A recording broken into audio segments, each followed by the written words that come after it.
Yeah, shall we start? Only 27 students joined so far. Okay. Let me record this meeting.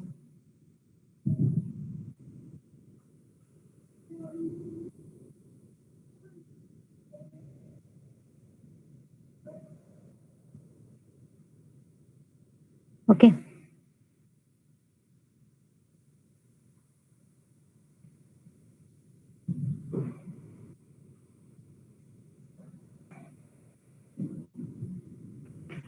Yes, students, is my voice audible? Is my voice audible? Can you please confirm once? Anybody? Yes? Okay. So in the last class, what we have discussed? In the last class, what is our topic?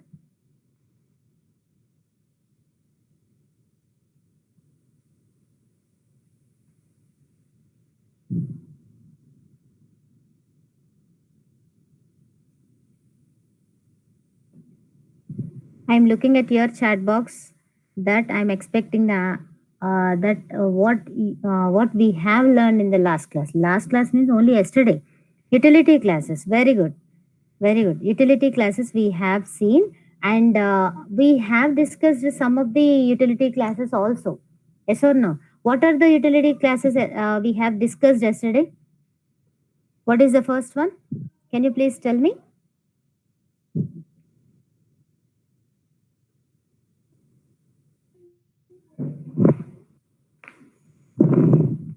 String tokenizer, bit set, date, calendar, random. Very good. And what we have discussed yesterday? Only two. That is string tokenizer we have discussed, and also bit set. And string tokenizer, how many constructors we have discussed? How many types of constructors we have discussed? If you could able to recollect the thing, three constructors we have seen. Yes or no? String tokenizer of string tokenizer of string comma delimiter, and also string comma delimiter comma boolean value, whether it is true or false. What if I use true?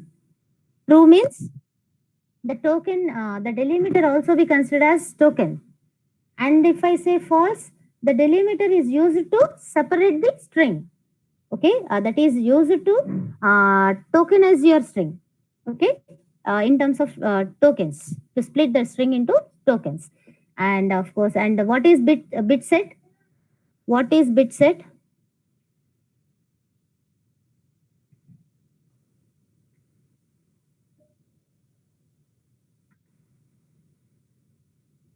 It's an array of bits. Okay, the bits are in terms of bit set is an array of bits. Okay, and bits are in terms of boolean values. And what is the default boolean value? What is the default boolean value? False. And what is the default size of bit set? Default size of bit set is 64. What if I am trying to add 65th element? What is going to happen? It doubles its size. That is 128. And I hope you can remember the length. The maximum indexed number is the length of the bit set, and the index starts from 0. Yeah. Okay. Right. 7, and yes, it doubles its size. And what else we have discussed? One thing, guys, I just want to discuss once again the bit set. Just hold on. Where is that program?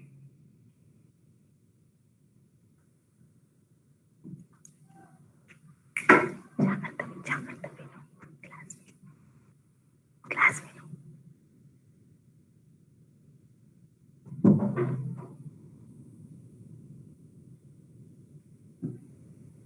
Hmm. I just want to execute this once again, guys. I just want to execute this, and I'll explain once again because we were in somewhat confusion yesterday. So, exactly look at this. This is what AND operation. AND operation is the intersection, and the union operation is Just excuse me, that it is union only. That it is union minus intersection only. I'll tell you how it was possible.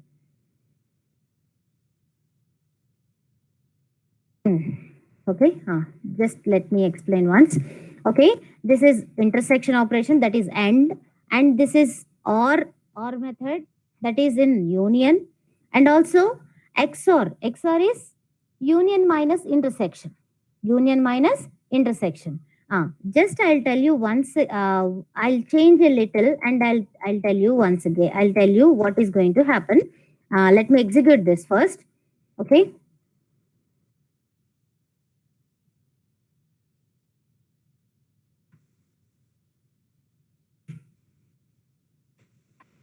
Okay. Hmm.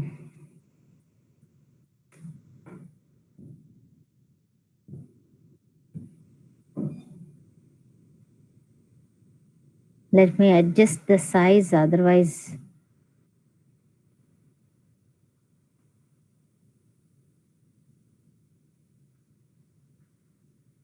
Okay. Then it would be better. What is that? Javak demo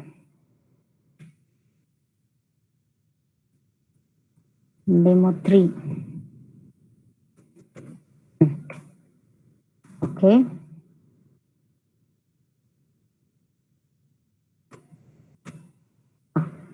See, what happens is I'll explain just now, and I'll change a little bit later. After this execution, I'll change. Still, I'll do some more modifications. Okay. So far I am only executing XOR.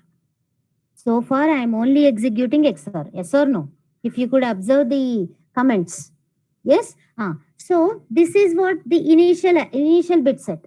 That is, it's a modulus of 2. That is, it's all even numbers we got in bit set 1. And all the numbers except the multiples of 5 we got in bit set 2. Is that okay till now? Now, what is XOR is, as you already know what is XOR, generally, suppose if it is a logical XOR, what would be there? If both are true, in XOR operation, if both the elements are true, then false. If one is true and another is false, then what is going to happen? True. Yes or no? Like that, you just keep this in your mind, and suppose there is 0. That is, 0 is true here, and in this list there is no 0. Yes or no? That means here it is false. Here it is true, and here it is false. So in the resultant list, what you are getting? What you are getting? 0 would be there.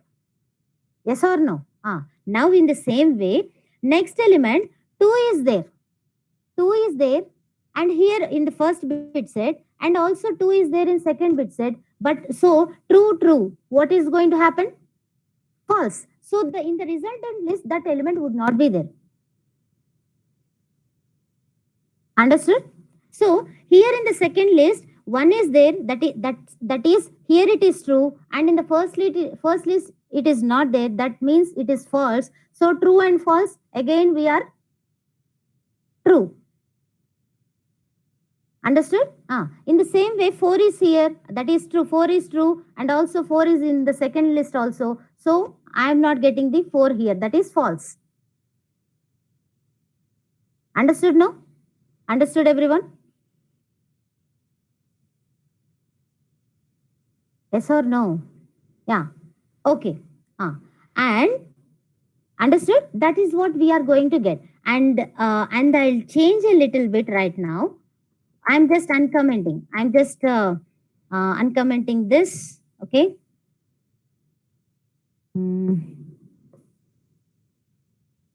Okay. Now what is going to happen? We will see. As usual, what we are expecting is null set. Why it is null set means, listen carefully. Listen carefully. This is bit set. This is 1. I'll make it a somewhat larger. Then you can visualize this. Okay.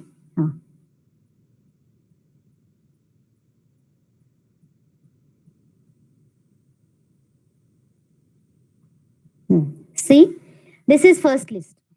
Yes, this is the second list, bit set 2.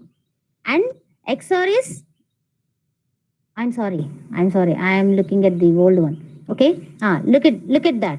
First list, that is bit set 1, bit set 2, bit set 2, and end is intersection. Intersection, yes or no?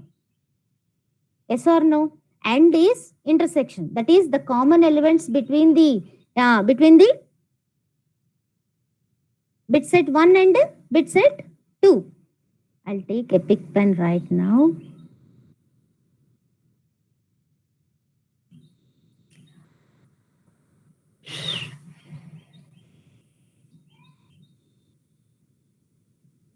Guys, are you listening? Yes or no? Yeah, very good. Now, this is what I just changed bit set 2 because I just called the intersection operation on bit set 2. That is how this is bit set B2. Yes or no? This is B2. The updated list is itself B2. Yes or no? Did you understand that? Did you understand that? Right? Now, again I'm calling bit set 2 dot or of bit set 1. That is this list. I am just considering this list and union of this one. Then what is going to happen? Then what would be the result? Is it not the result? Is it not the result? Along with these elements, what are the other elements are there in bit set 1? 0 and 10. Yes or no? So that's how the union operation performed. Now again, this is bit set 2. Did you observe that? This is bit set 2 because I just called the OR operation on bit set 2. Yes or no? Did you understand that? Yes or no? Now XOR operation, we are supposed to keep in mind is B2 minus union B1 minus B2 intersection B1. That is, this is what B2, sorry, I just changed, no? This is what B2 and this is what B1. Did you observe that? Did you observe that? Even this is also B1. This is just like B1. Did you observe? Yes or no? The same elements we have. I'll clear this. I'll clear this. Now tell me.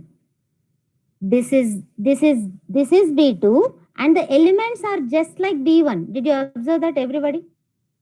Yes or no? Now look at that. If I do bit set 2 union bit set 1 also this list only. And if I do bit set 2 intersection bit set 1 also this list, I am getting this list only. Yes or no? The same list I am getting. Are you agreeing with me?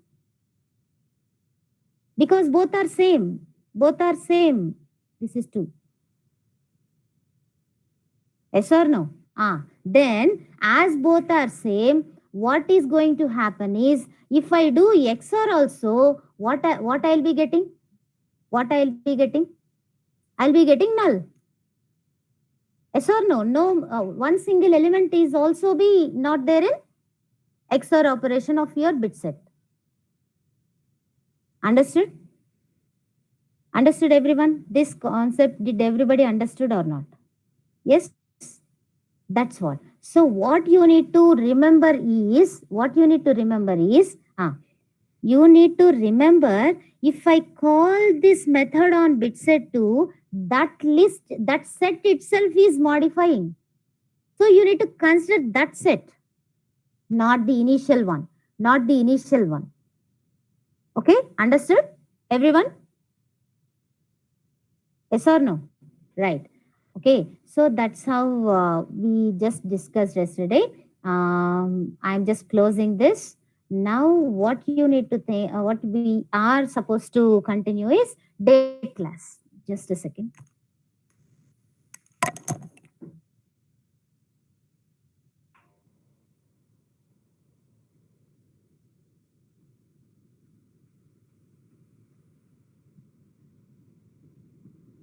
See, date class is generally the date class is it's also available in util package, and I can create the constructor like this. I can call the constructor. I can create a date object like this. The constructor is this date of. Okay, date equal to new date of. If I print date, what is going to the current date? The current date is going to be displayed. Current date means today. What is the date? 18th June 2021. Yes or no? So the current date is going to be displayed. And there is one more method here. It is get time method, which gives you, system current, which gives you the milliseconds. Get time returns milliseconds since midnight January 1st, 1970. Actually, they have taken that as a basis. They have taken the time as basis. From that time, I'm going to get the milliseconds. I'm going to get the time in milliseconds. Okay, that's what we can.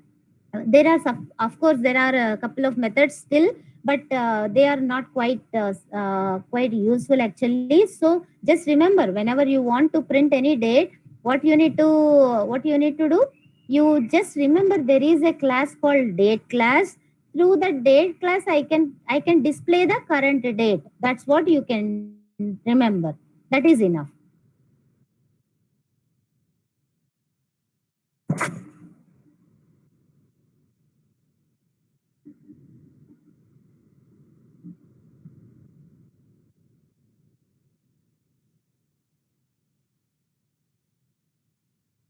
Oh, is okay. Demo 5 knows. I'm sorry.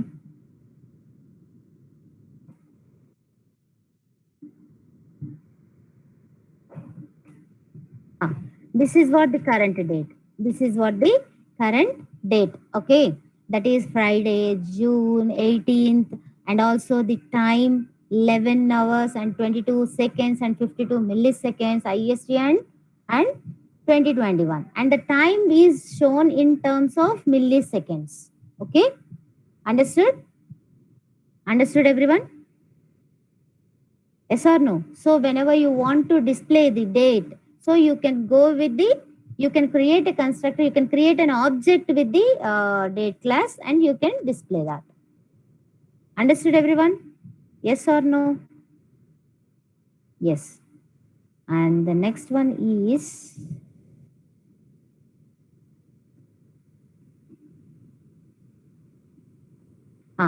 this is calendar class. Okay, calendar class is also which I can create an instance, which I can create an object for the calendar class through the get instance method. Through what? Get instance method. Even I can create an object for the date also through get instance method only. Okay, I can even create an object to the date class through get instance also. I'll show you later. Okay. So listen carefully. Calendar equal to calendar dot get instance. That is so that I am getting the calendar instance. Okay. And I'm taking a month's array of strings, of type strings. Okay. Jan, Feb, March, April, like that. I just have taken a month's string array. Why I'm taking that, you just I'll tell you a bit later. Okay, and I'm printing the date based on the calendar. I'm printing the date. How I'm printing is, see, this is print. This is not println. All these statements are print. So what is going to happen? Everything will be printed in one single line or multiple lines. One single line. Okay, right. So that date, and how I am getting the date? Calendar dot date. Whatever the object I just took from the get instance method, on that I am just invoking this attribute, date attribute. I'm just calling the date attribute. So that get of calendar date will give you the date of today, and also calendar dot month. Month is going to give you the number of the month. The number of months. Generally, months are defined from 0 to 11. It's not from 1 to 12. Okay, that is January is 0, December is 11 in complete terminology. It's not from 1 to 12. Okay, so that if it is so, June is what number you will be getting for June? 5. Obviously 5. So that number is going to be stored in M. Okay. Now see that months of, what is months here? What is months here? Months of M. Months of 5. What is months? Months is an array of strings which holds the January to December. So months of 5 means which one is going to be printed?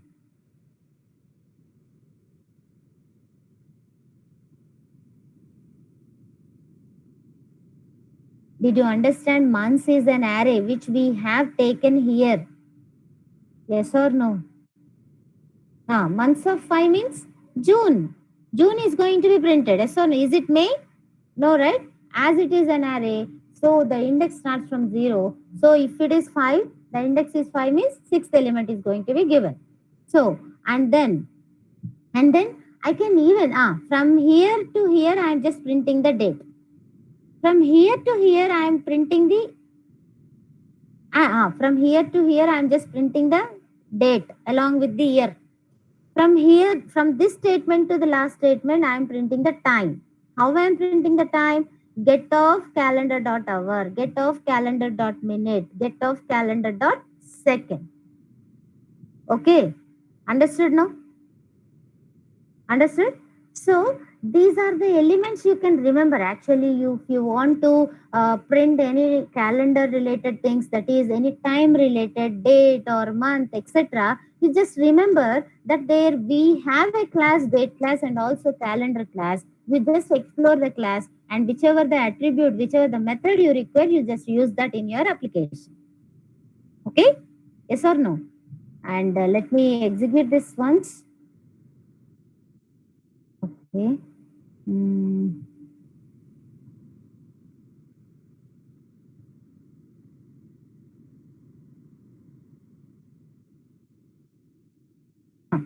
So this is what the date. Date means the today's date, and the month. Month is June, and also the year. Okay. And the time is time equal to time colon the hour and the minute and also the second. Okay. Understood everyone? Yes or no? Right? Okay. Fine.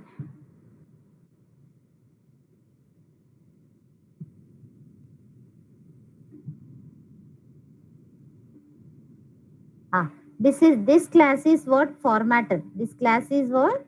Formatter. We have seen formatter, no? We just discussed even yesterday in the PPT. Formatter, what it is going to do? What it is going to do? What formatter will do? What formatter class is going to be used for what reason?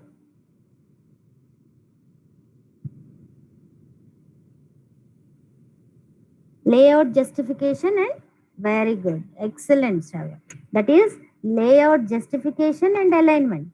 Suppose if I want to design some layouts, if I want to format my output, if I want to design my output in a required format in which I want, so that which class you have to use in Java, you can go with the formatter class. Formatter ft equal to new formatter of.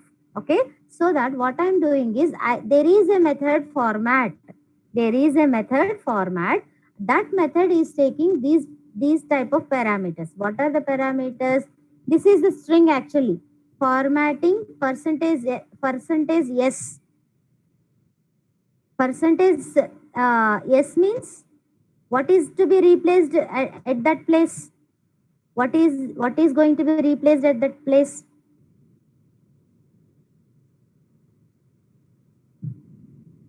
These are the values. These are the format. What do you call in C? Format specifiers or what? What do you call in C?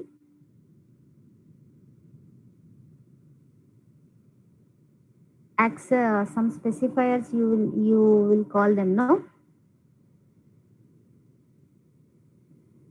Here these are format specifiers, placeholders, okay, but these are format specifiers, okay. If I say percentage yes, this element, this will be replaced with Java. The string is going to be replaced in at this place, okay. If it is percentage d, then what is going to happen? Even in C also, if I say percentage d, what is going to be happen?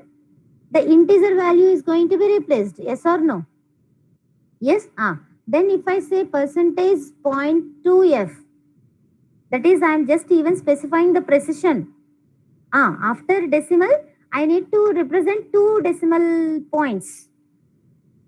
2 points after decimal, okay. That is what 98.6 is going to be replaced, okay. 98.60 is going to be replaced, and I am printing the format fmt is going to be, I am going to print that, okay. Finally I am closing that. Understood?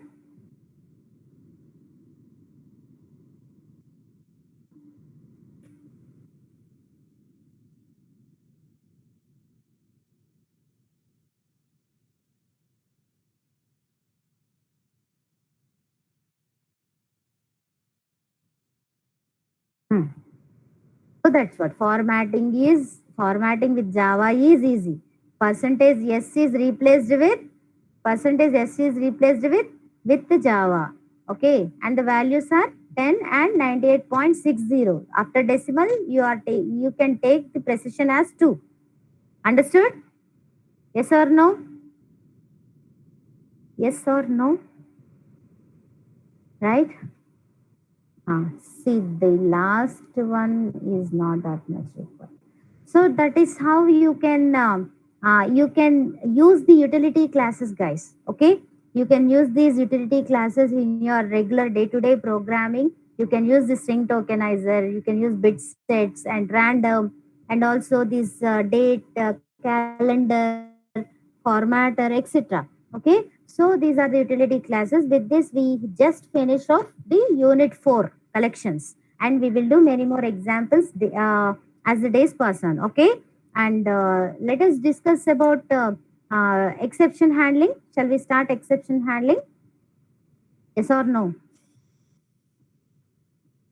So that is unit 3 is exception handling. So did everybody understand exact what are collections, what are the interfaces we are having, what are the mapping, the exact classes we have in Java? Yes or no? The set of interfaces and the set of classes we have. Yes.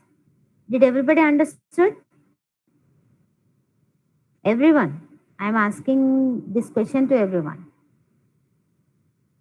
Yes, you just do practice and you just study. I just uploaded the material also.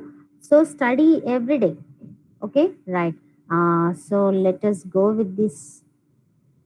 Hmm.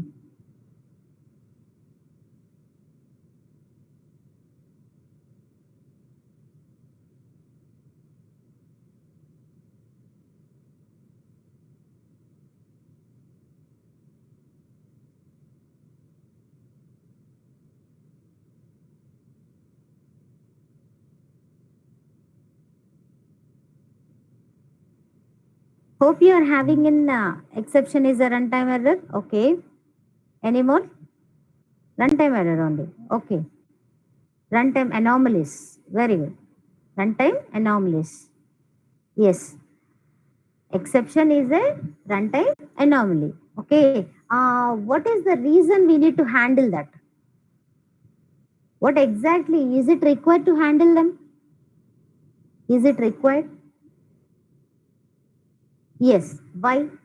If we don't handle, what problem you are going to face? Very good. Abnormal termination will happen to your program. That is, the program will abruptly stops. Okay, it stops abruptly so that the end user will never understand that what exactly happened. Suppose, suppose Let me just discuss, just open this so that you will understand clearly. Hmm.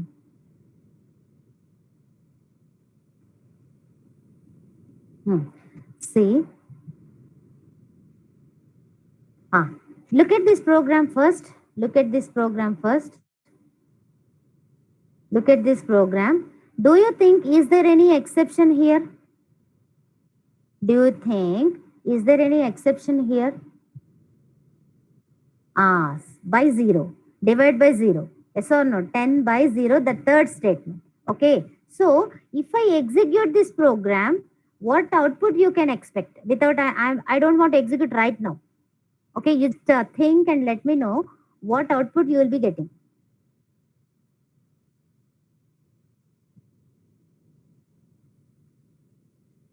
Is this going to be executed, the first statement? Yes or no?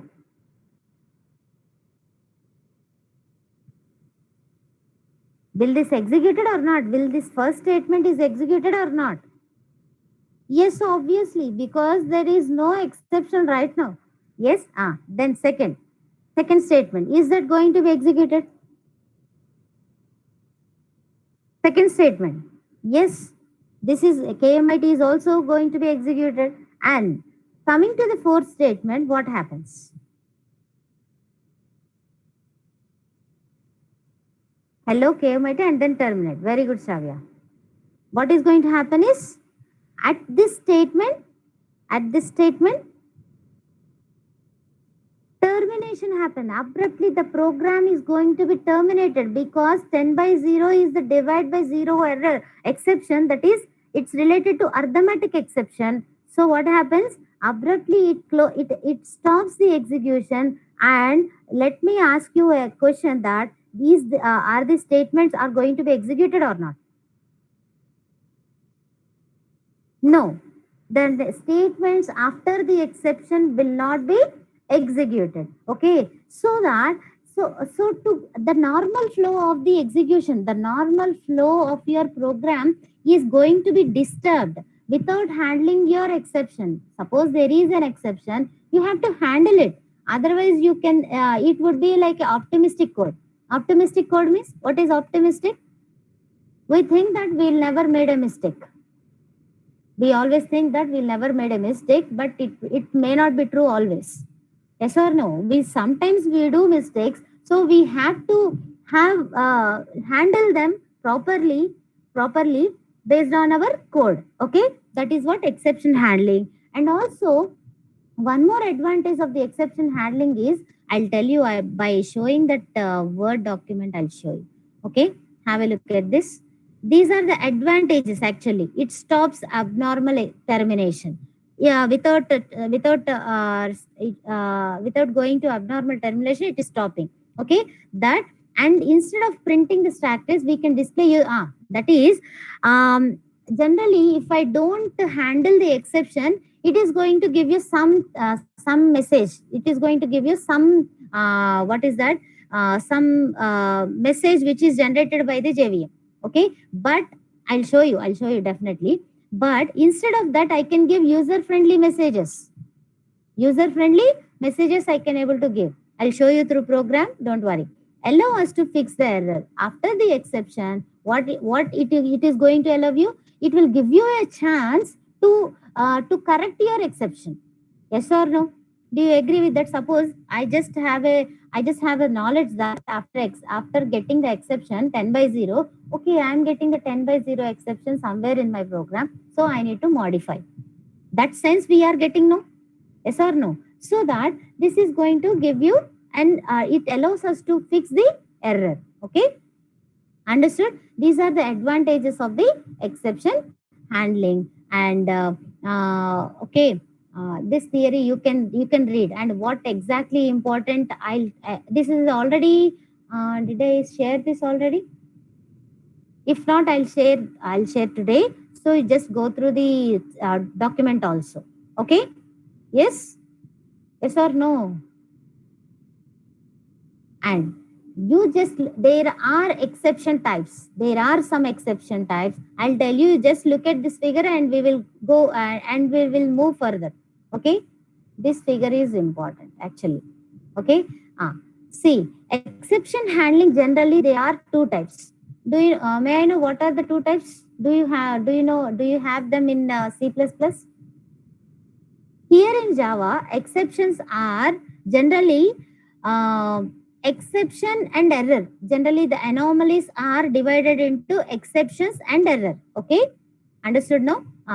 The all these errors, all these anomalies are divided into exceptions and also error. Then, what is the difference between exception and error? What is the difference between exception and error? Exception, which is a runtime error, and error is, what do you think error is? What is an error? Compile time? Compile time? No. See, what is an error is, suppose, think that the memory is out of the memory, the system memory is running out of your memory. The system running out of memory. The syntax errors, exactly. The syntax errors, and also class not found. Suppose there is no class to execute. Suppose there is no main to start with. Then these are the situations. You got. These are the situations. Not class not found. Sometimes there is an error with your system. There is something related to which is not which is not solved through your program. Okay, syntax errors and also the memory related errors, and also some problems related to your system. They may not be they cannot be deal with your program. Yes or no? That drastic anomalies, that drastic will problems will be called as errors. Okay, understood? No, understood? That is what error. But exceptions are the runtime exceptions which can be deal with the program. Understood? Understood everyone? Yes or no? Semantic errors. Okay. Right. And exceptions are two types. Now, exception, how to start actually? I'll tell you throwable later, a bit later. I'll tell you throwable a bit later. Just think of exception and error are the classes which are inherited from throwable class. Okay, why they are inherited from the throwable class, I'll tell you. After 2 minutes, I'll tell you. Okay, just listen. There is, for all the exceptions in Java, the super class is exception, okay, which is available in the lang package. Exception is the super class of all the exceptions. Whether there are two types. Generally, there are two types. What are they? Runtime exceptions and compile time exceptions. Exceptions are how many types? Listen very carefully. This concept is exactly different from C++. Okay. Exceptions are how many types? Two types. What are they? Runtime and compile time. Very good. Runtime exceptions are on my on left side of exception. There is runtime exception, no? On left side of exception. Yes or no? Listen. This one. Oh, sorry. Okay. Okay. So runtime exceptions are the one group of the exceptions. Apart from the runtime exception, all other exceptions are compile time exceptions. If you clearly observe, there is no separate class for the compile time exceptions. If you clearly observe, there is no class. Of course, runtime exception is a class, subclass of exception. Runtime exception అనేది exception కి sub class. కానీ compile time exception అనే name ఏదైనా ఉందా ఇక్కడ? ఏదైనా sub class ఏదైనా mention అయిందా? No. So that what we can tell is, except runtime exceptions except runtime exceptions, all other exceptions are comes under compile time exceptions. So I can say which are inherited directly from exception, which are inherited directly from the exception. That is, for compile time exceptions, what is the superclass? What is its parent class? Suppose there is an these are classes. Class not found exception class, IO exception class, file not found exception class, exception class.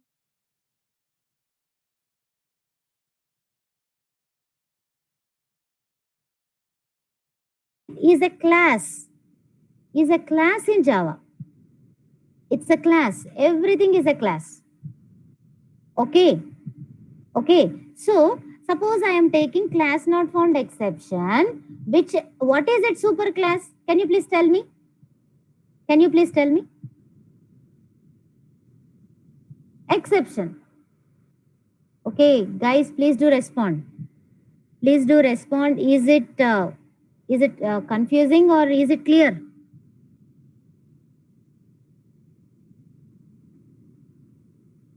I am not getting many responses actually. Clear no? See, class not found is a compile time exception which directly inherited from exception. Now on my left side, I am talking about this left side. These are what? These are what? These are runtime exceptions. Very good.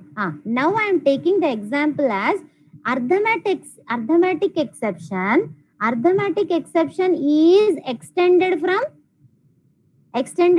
what is its superclass? Runtime exception. Very good. And runtime exception, it is extended from exception. Understood? Understood everyone? Yes or no? Yeah. So the runtime exceptions are arithmetic exception, number format exception, array index out of bound exception, null pointer exceptions. So these set of exceptions are extended from runtime exception, which is extended from exception. Okay. So understood till now? Did everybody understood? Okay. Yes. Now I'll just introduce one more thing, a bit, one more name. Runtime exceptions are called as unchecked exceptions. Why I am calling unchecked, I'll tell you. But just remember that runtime exceptions are called unchecked exceptions. Okay. Now compile time, that is compile time exceptions are checked exceptions. Okay. Understood? Understood everybody? I'll tell you why it is that. I'll tell you why I am calling checked exceptions and unchecked exceptions. Is that okay? Let me quickly execute the first program so that I'll tell you one thing.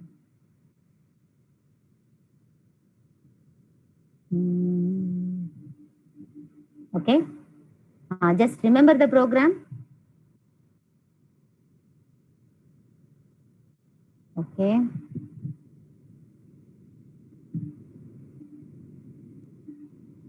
I'll just close this. I'll open another command prompt.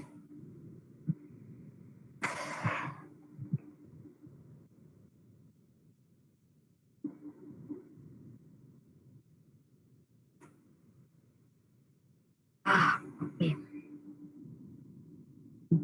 I'll show you this. Did I get any exception? I executed.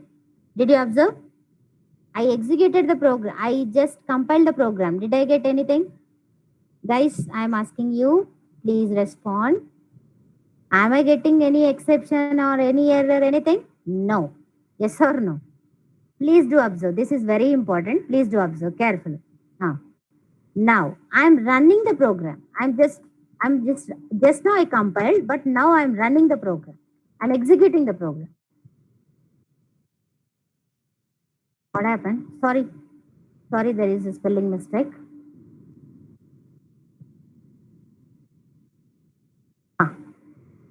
I'll make from the starting.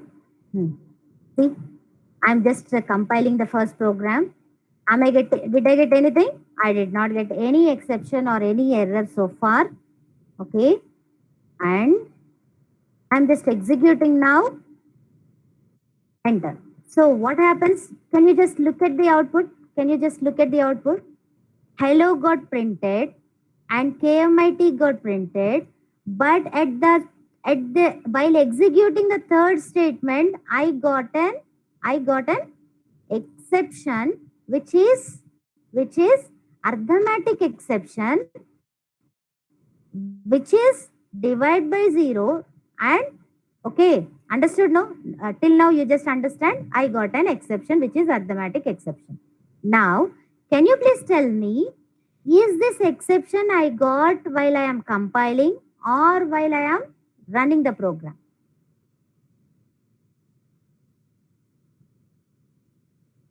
Runtime. Understood? At runtime or compile time? At runtime, I got this exception. Now again, go back to the, what is that? This thing. Now see, there is an arithmetic exception, which just now we got the arithmetic exception. No? If you observe, yes or no? Em exception వచ్చింది ఇప్పుడు మనకి. I'll wait until you type. Arithmetic. Okay. See, arithmetic exception under runtime exception, which are unchecked exceptions. That is, I am not checking them at compile time, so that they are unchecked exceptions. The compiler, the JVM, is not checking the arithmetic exception at compile time. So it is unchecking. So it is not checking at compile time. So I can call the runtime exceptions as unchecked exceptions. Understood? Understood or not?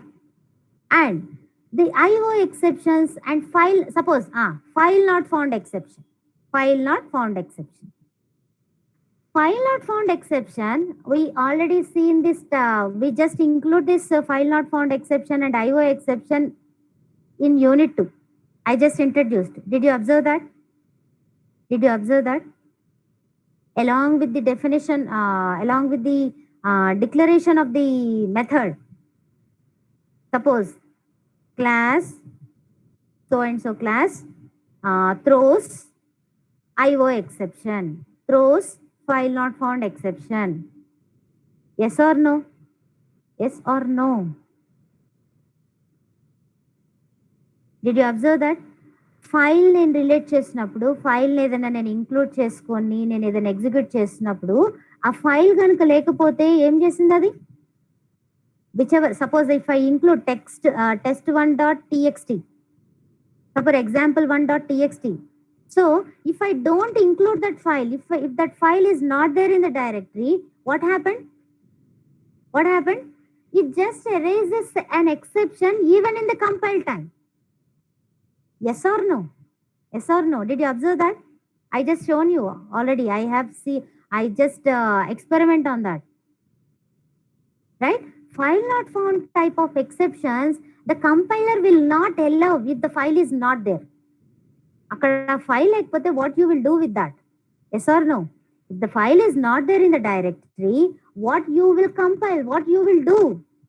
It will not allow, it will catch you even at the compile time. That is what checked exceptions. So whatever the exceptions which are caught at compile time, they are checked exception. Okay, understood? Whatever the exceptions which can not be checked at compile time but can be at runtime are what? Unchecked or there is another name, runtime exceptions. Yes or no? Not error, exception, Jahnavi. Okay. Listen, the two names. I can even say runtime exceptions or unchecked exceptions, they are same. Understood now? I can even say compile time exceptions or checked exceptions, they are same. Understood everybody? Did you understand what are unchecked and unchecked? Yes or no? Yes, very good. Banana.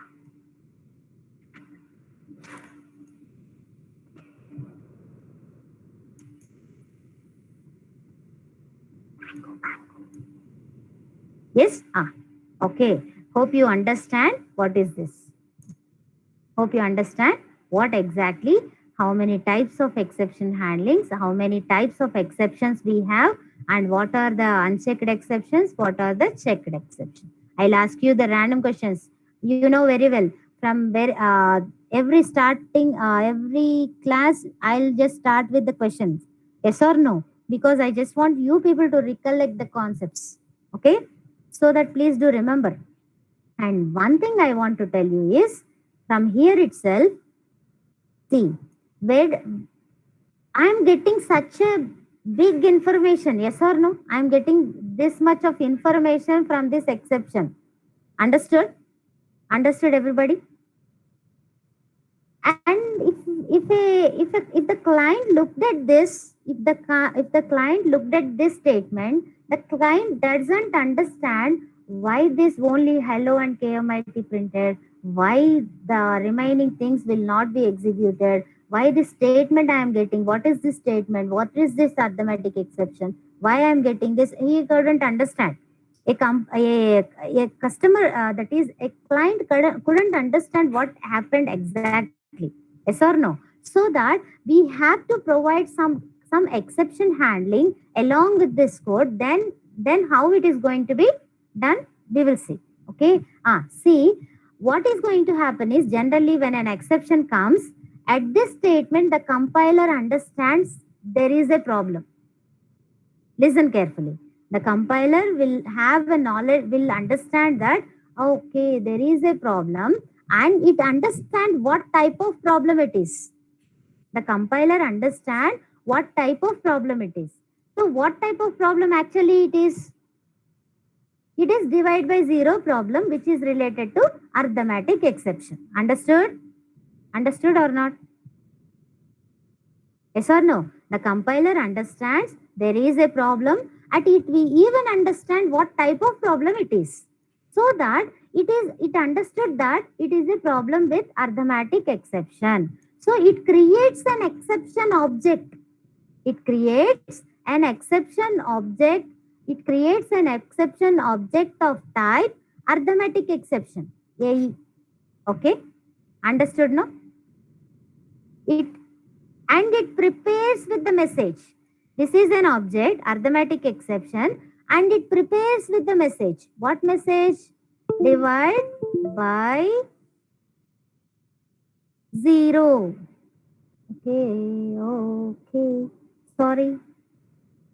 This is something like Arabic. Okay, I'll write somewhat better. Okay, no? So, listen carefully. Again, I am repeating the story. The compiler understands at this statement what is the problem. It understands even what type of problem it is. So, it is a type of problem arithmetic exception. So, it creates an object of type arithmetic exception and prepares with the message. What that message? Divide by 0. That's what we got here, no? This is what we got here, no? Divide by 0. This message. The arithmetic exception is prepared with the the object is prepared with the message divide by 0. Understood? And it throws to the proper catch. The compiler will throws to the proper catch. Proper? Sorry, I did not introduce. No. So of course, if there is anything, if I am not handling that, it just throws that. It just throws. It just throws out of the main. Out of the main. The object is just thrown to the out of the main, so that this message got printed.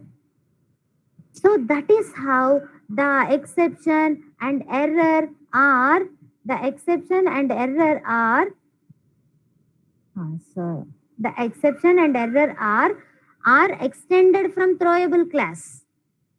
As they are extended from the throwable class, okay, they can throw the object, exception object, out of its method. Understood, everybody? Did everybody understand what I am saying? Okay. Okay. The compiler understand what the problem is. It understood it is the problem of type, suppose so and so class, that is arithmetic exception, and it prepares with the message and it throws that object. If I handle it, it will be thrown in some other way. It will be dealt in some other way. If I'm not handling it, it just do like this. It just thrown out of the main. Okay. Even it is going to give you the address also, that is from where you are getting this exception. From main you are getting this exception. Line number 8 you are getting the exception. Okay, everything it is going to give you. All the information it is going to give you. Okay or not? Understood? Yes. Okay. Right. Hope you understood the first program. Yes. Then second one.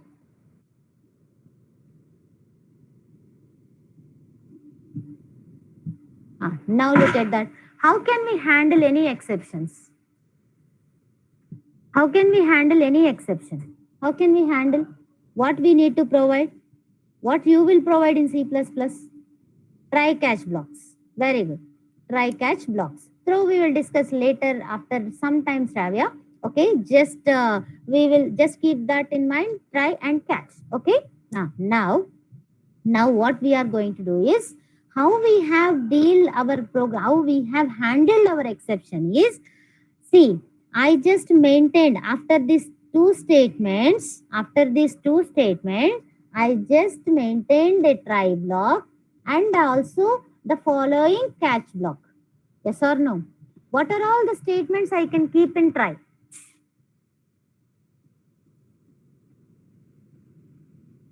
What are all the statements I can keep in try?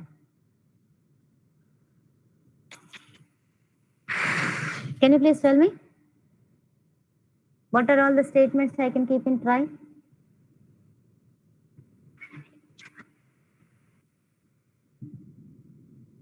Very good.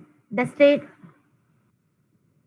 statements which can cause the exceptions, which are prone to get the exception. The statements which are prone to get the exception, that statements, whatever the statements we are expecting, that statements we can keep in a try block. Just a second, guys. You just observe that program.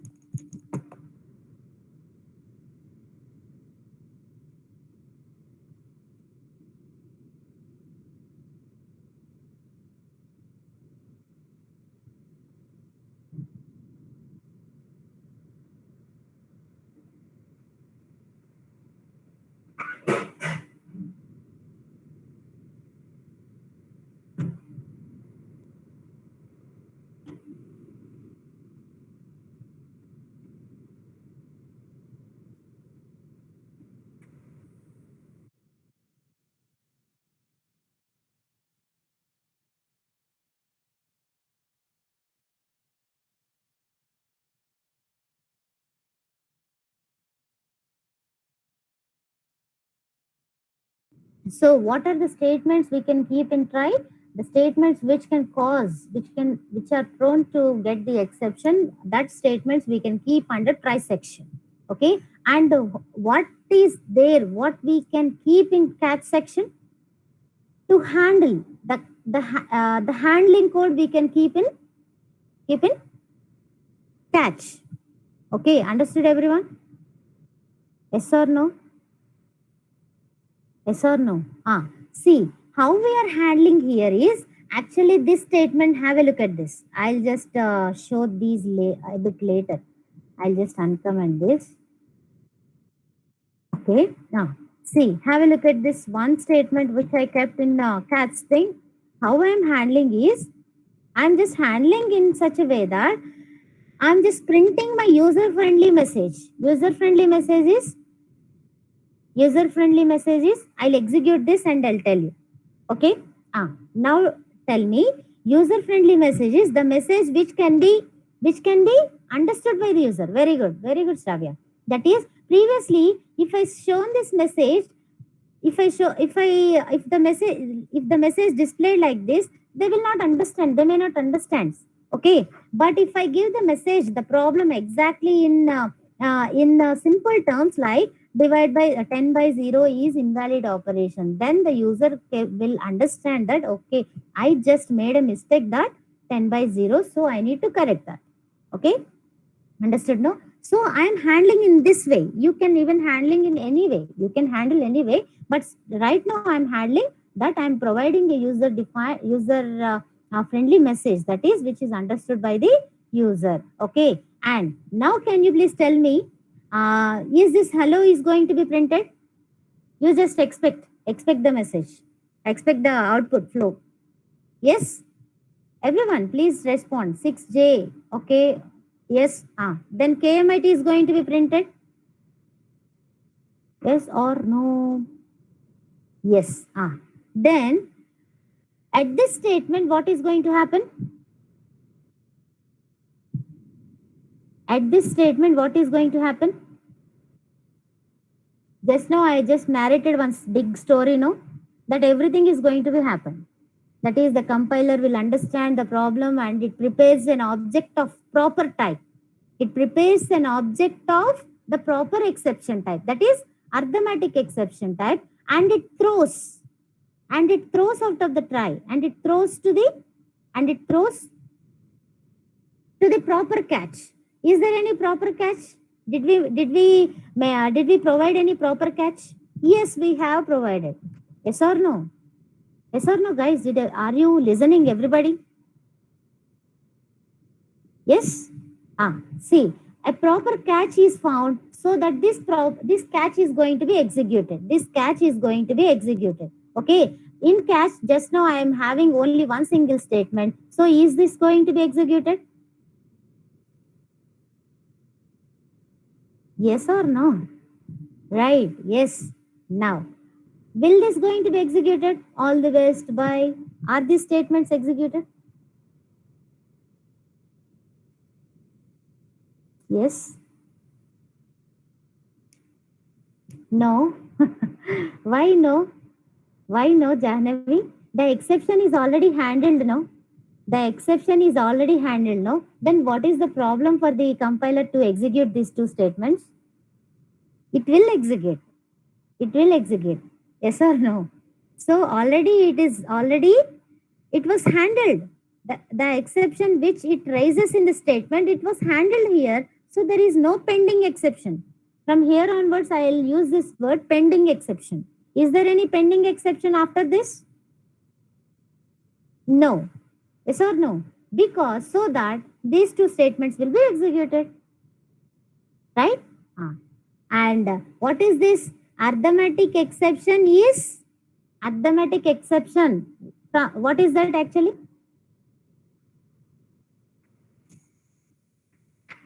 Okay. What is that? It's a class. Very good. It's a class. It is a class. And what is AE? What is AE? Object. Very good. Excellent. It's an object. So whatever the exception object I am throwing here, that will be catched to its proper catch. That is AE. Okay. That is what exception object. Okay. Understood now? Let me execute this quickly.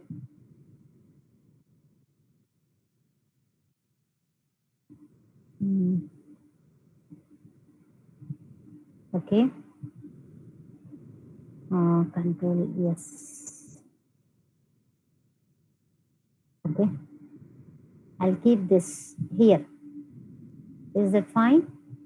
Now look at this execution.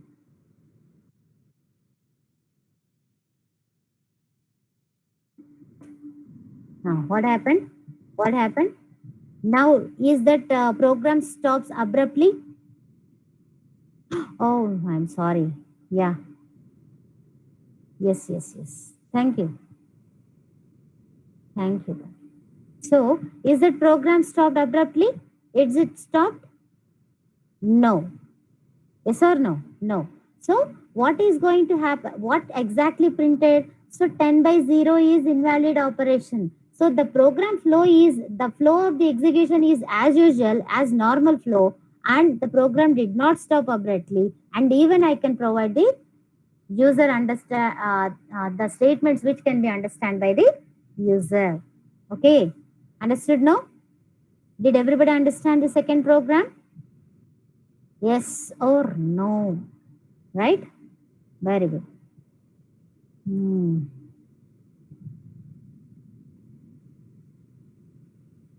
Huh. What is this? What is this? Just have a look at the comment section. Just have a look at the comment section.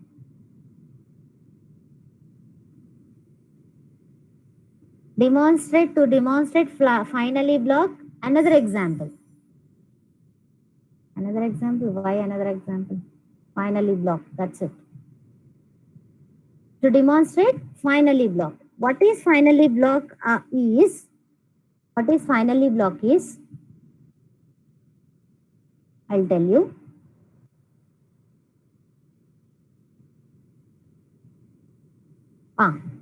Have a look at this. I just initialize. Look at that very carefully. Listen very carefully. Okay, so that A is initialized to 10 and B is initialized to 0. Okay. Now in the try block, what statements I just mentioned?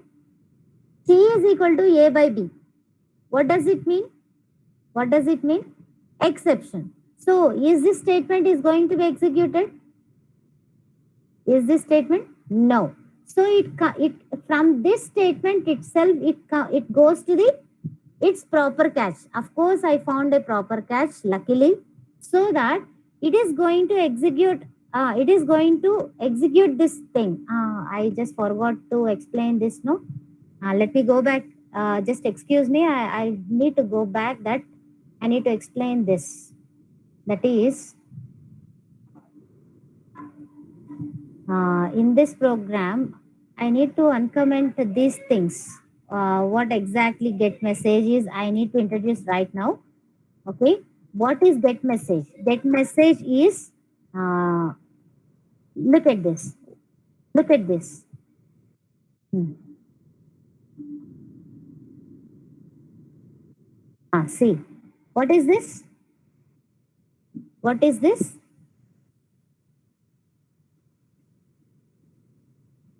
Divide by 0 is a message. Divide by 0 is the message. Get message is the method which is available in, which is defined in throwable class. Listen carefully. Get message is the method which is available, which is defined in the throwable class. As it is the super class of all the exceptions, supermost class of all the exceptions, is AE also can use that method? AE అనే sub class కూడా use చేయొచ్చా, use చేయకూడదా? Yes or no? Yes, obviously, because as it is parents class object. So that if I call that method, exactly what is there in get message? Divide by 0. Understood? Okay. Now I'll change a little. That is, not change, I'll uncomment this. Exactly what is there in AE? You need to understand, no? Actually, what is there in AE object? Arithmetic exception object.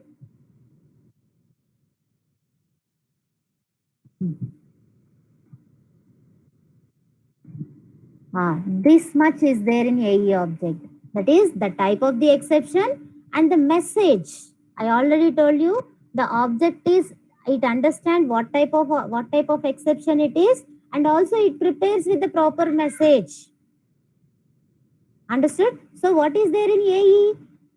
The type of the exception, that is java.lang.arithmetic exception by divide by 0. Understood or not? Yes or no? Yes. Now I'll uncomment this one. That is print stack trace. What is print stack trace? Is I'll execute and I'll explain.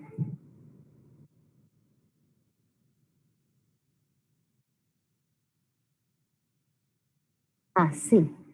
This is what print stack trace from here to here. From here to here. That is, it tells you what type of exception it is and also the message associated with that, and also exactly where the exception is raised, in which method the exception is raised, actually where, in which method it got raised, what method it is. Main method. Understood? Suppose if this entire thing is in one more method, suppose this entire thing if I kept in one more method, m1, then it is going to give you, main and also m1. Yes or no? m1 which is in main. Okay, understood? I'll show you that in later examples. So print stack trace, what you have to understand is the print stack trace will give you what type of exception and also the message of the exception and also exactly where it got raised. ఈ exception అనేది ఏ method లో వచ్చింది అనేది కూడా చెప్తుంది. ఓకేనా? Okay, is that okay? Right?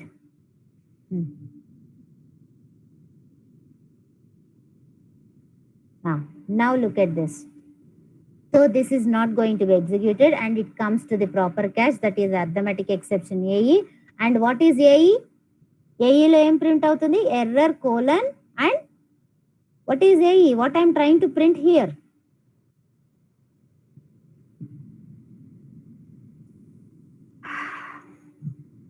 Hello.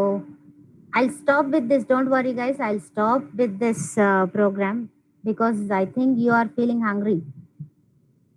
Type of the exception and the message. Very good. Type of the exception and message. And finally is, I'll just close this with this example. Don't worry. I'll close with this example. Shall I or shall I continue? Your choice. I'll leave that to your choice. Okay? Listen first. Listen finally first. Okay? Finally is a block which can be executed for sure.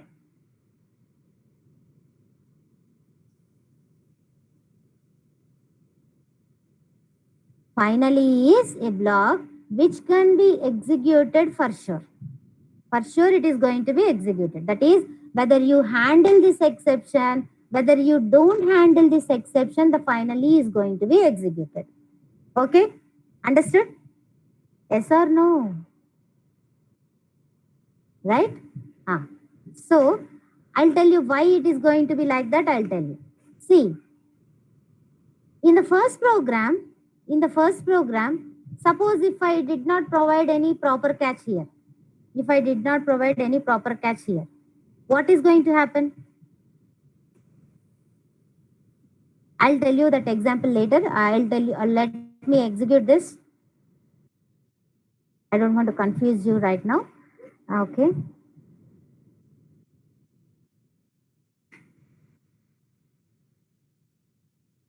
Is end going to be executed or not? End system.out.println of end is going to be executed or not? In this program right now.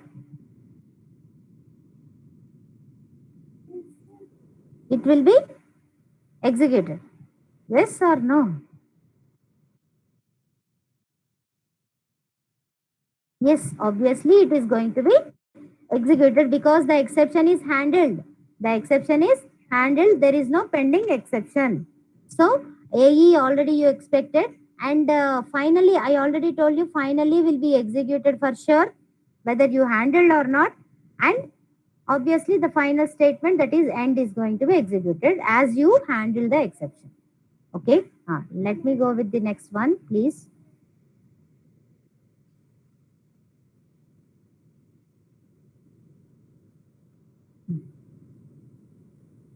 Just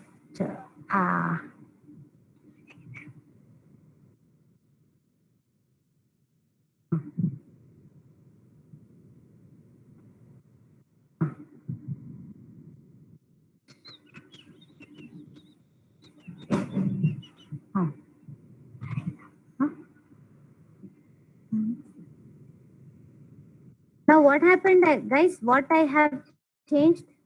What I have changed? What I have changed? I changed. Did I change anything to the demo 3?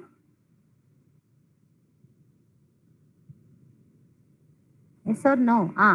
Now have a look at that. Now have a look at that.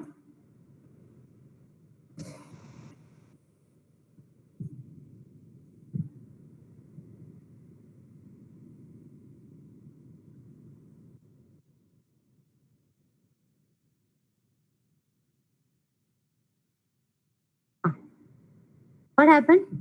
Very good. Very good. Excellent, Jahnavi. Exactly. That, listen carefully. Listen carefully. I already told you the exception is raised here. But the compiler understands the problem and prepares a proper exception object and it throws out of the try. It is searching for the proper catch, but did it found any proper catch here? Is array index out of bounds is equal to arithmetic exception? No. So there is no proper catch. So what happened? The exception is unhandled. The exception is pending.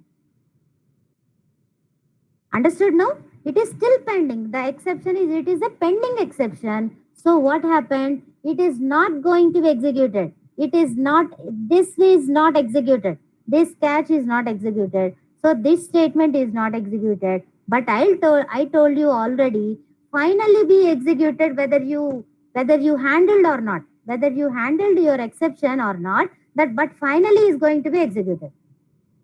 Yes or no? Right? Why it is so?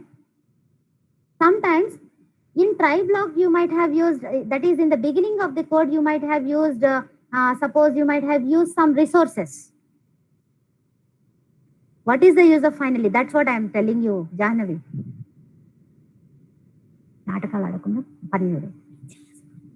See, what is the use of the finally is, in the suppose there is 100 lines of code, listen clearly. In the very starting of the code, suppose maybe first statement or the second statement, I just opened one file. I just opened one file for some reading or writing some purposes. And I just closed that file in the last statement, that is 100th statement. Are you able to imagine that what I'm saying? First statement low, I just opened a file. In the last statement, I just closed the file. But in between, somewhere in some line, in some statement, I got an exception. Understood? So that as I got an exception in the middle of the execution, will that 100th statement is going to be executed? Will that close statement is going to be executed or not? No, never. Yes or no? Because the exception is not handled. So that for that reason, if you use any resources in the beginning, that resources you have to close. You have to close to avoid unnecessary headaches. So what you have to do is that closing part, that required, that necessary code, whichever you want to execute for sure, you can keep in the finally section. You can keep that code in the finally section, so that whether you handled your exception or not, irrespective of that, this finally block is going to be executed. So then I can able to close the file now in this finally. Yes or no? Do you agree with me?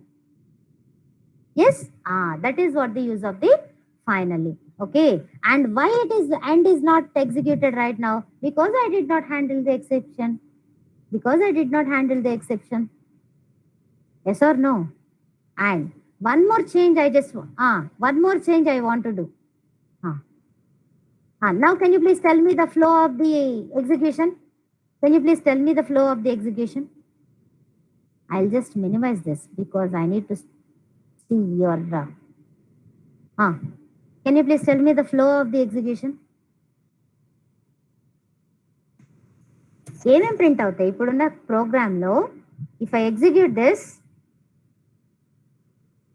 I'll wait. You just type.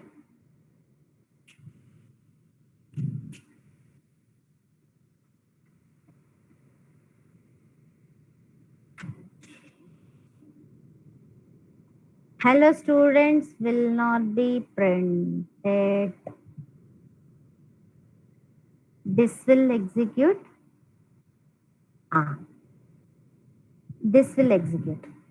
Okay, I'll show you. Hello students, this will execute. Listen carefully. Listen. I'll show you the execution. Then you will understand. Will vanish. Okay. Okay. Many guessings.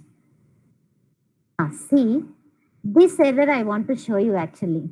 Because you need not keep any statements in between try and catch.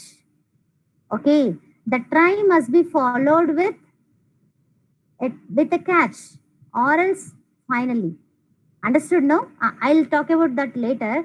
A try must be followed a catch, but there should not be not even a single statement in between try and catch.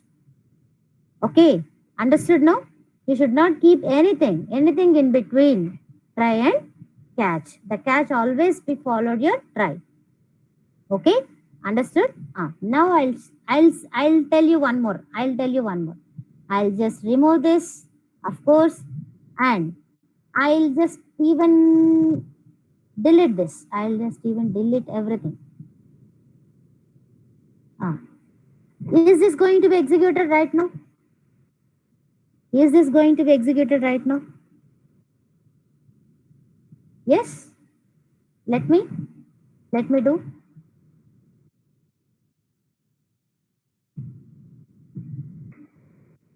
Yes. Obviously, this is going to be executed because this will executed, yes, and exception as usual because you did not handle the exception.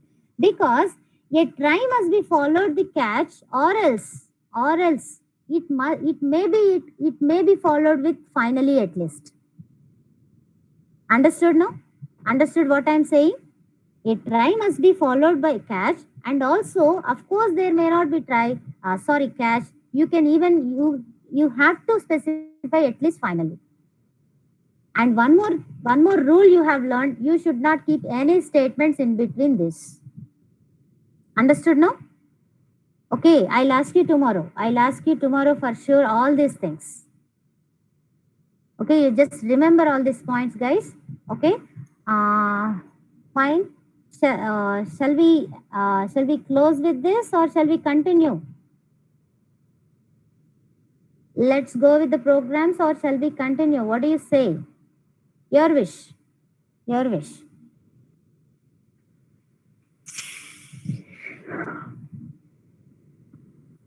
What is?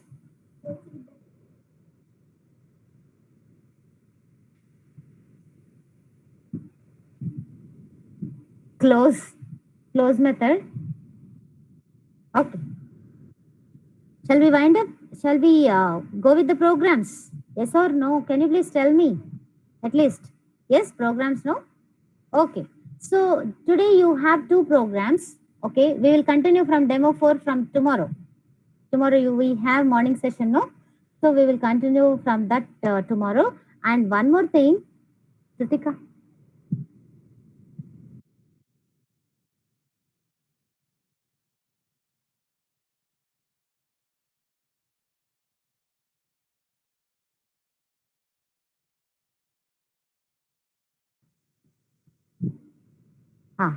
What I am telling you, we have two tasks today. That is array rotation left and array rotation right. Okay, array rotation left and array rotation. Okay, understood? See, I'll show you the program first. Then you can go. I'll just explain.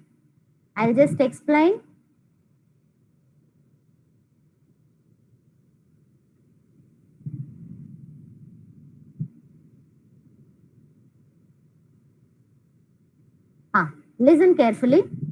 Listen carefully.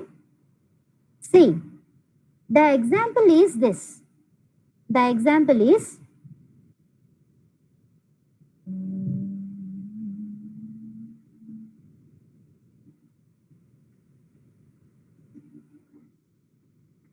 this is an array.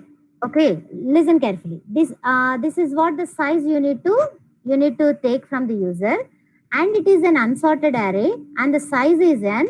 And what you need to do is you need to rotate. You need to rotate the given array elements by d elements.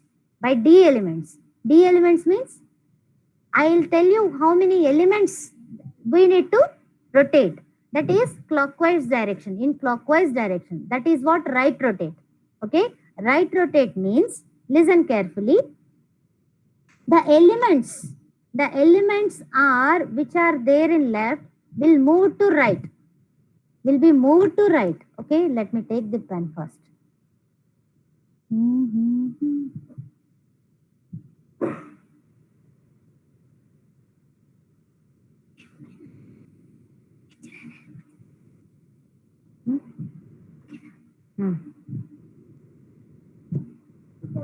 Okay. Listen carefully. The elements will be suppose what is the size of the array? What is the size of the array? Quickly reply 5. What is the D? That is how many elements you need to rotate? 2. Okay. Then how you need to rotate is you need to rotate in such a way that 1, 2, 3, 4, 5. The elements are 1, 2, 3, 4, 5, and 1 should be moved from here to here. That is to right.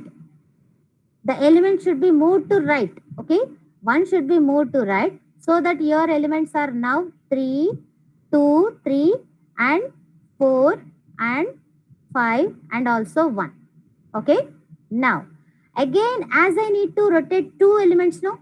Now, again, 2 is going to be moved to right. So, how should be the elements right now? 3, 4, 5, and also 1 and 2. Yes or no?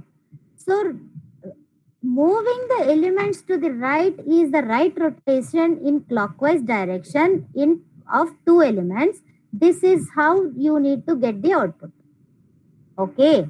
And you might have used many for loops, etc., etc. But today I'll tell you one, what is that? One formula. Simply one formula I'll tell you. You can use that directly. Okay. Initially, what is the indexes? 1, 2, 3, 4, 5. Are you listening, everybody? I am doubting whether you are here or yes, you are here. Okay. 1, 2. The indexes I am writing. Just move, Shrutika. 1, 2, 3, 4. Okay. These are the indexes. These are the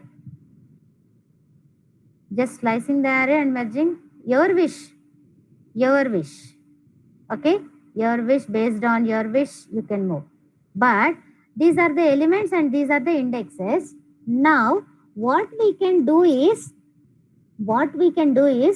this element, that is, this element has to be printed first, no? This element has to be printed first, no? Yes or no? If you look at this, look at the output. That is index 2 has to be printed first. Index 2 element has to be printed first. So what I'll do is, what is the D value? What is the D value? D value is 2. Okay. D value is 2. That is D. This is D. Okay. Suppose as I am iterating through the statements, what would be the I first? I is what? First, I is what? I is what? I ఏంటమ్మా first iterate చేసేటప్పుడు first element first ఏముంటుంది? 0 కదా. As I need to iterate from the 0th to 4th index, what would be index first? I am talking about for loop I. For of I. 0, no? What I'll do is, I'll just do I plus D. I plus D. What is I plus D? Can you please tell me? I plus D. What is I plus D right now? D is what? I plus D is 2. That is 0 plus 2, 2. And modulus n. What is modulus n? 2 modulus, what is n? N. 5. 2 modulus 5. What you will be getting? Modulus means this. 2. So, if you print array of 2, what element is going to be printed? 3 first. Okay? In the next iteration, I would be what? Next iteration lo I em avutadi? 1. 1 plus D. That is 3. 3 modulus 5. 3 modulus 5. 3 only. Yes or no? So, array of 3, what element is going to be printed? 4. Yes or no? And then next time, I would be 2. 2 plus 2, that is 4. 4 modulus 5, that is 4. Array of 4, what would be the element? Array of 4. 5. Next time, I would be, I a rotation kochindi. 3. 3 plus 2. Yes or no? This is 3 and plus 2. What is 3 plus 2 is 5. 5 modulus 5. What is that? 5 modulus 5 ఏంటిది? 0. Not 1. 5 modulus 5. What is the remainder? 0, no? So array of 0. What is going to be printed? 1. Yes or no? And then I used to be 4. 4 plus 2. 6 modulus 5. 6 modulus 5. 1. So array of 1. What is going to be printed? 2. Okay. Understood? So simply you can use, for if it is right rotation, you can use this formula. I plus D modulus n. Okay. In the same way, you just find out for left rotation. I'll show you the left rotation also. Suppose left rotation ఎలా ఉంటుందంటే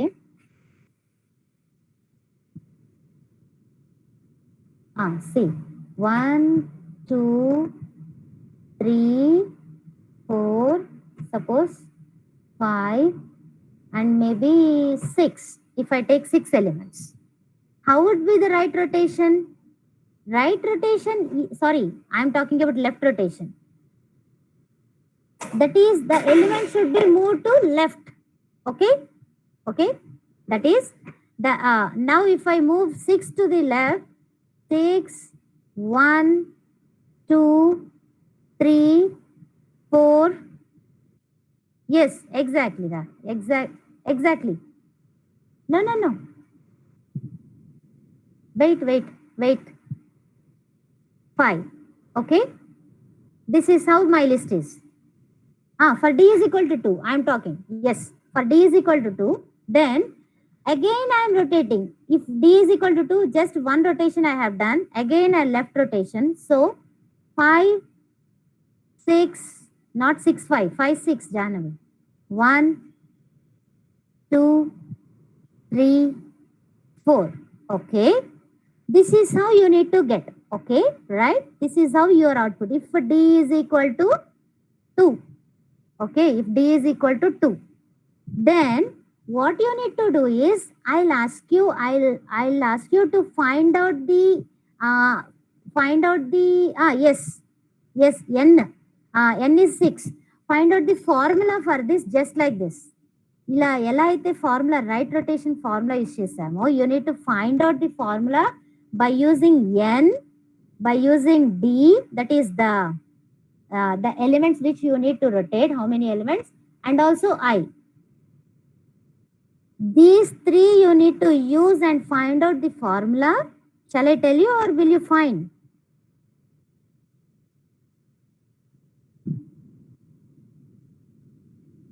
You'll try. Okay, find out and then do the program in a simple way, very simple. One single statement is enough, no? You will just find. Very good. Good. You just find by using three variables, these three variables. Finally, mod, this is same. This is same. Okay? Mod n, you just try. I don't want to give you the clue also. You just try. Okay? Is that fine? Everybody? Understood? Everybody? All. I'm asking this question to everyone. Okay? Right? Hope you understand this. And let me start the task. Okay? I'll just start the BEFA quiz by 2 p.m. guys. So you just attempt the quiz. Okay? Yes. Are you getting my point? BEFA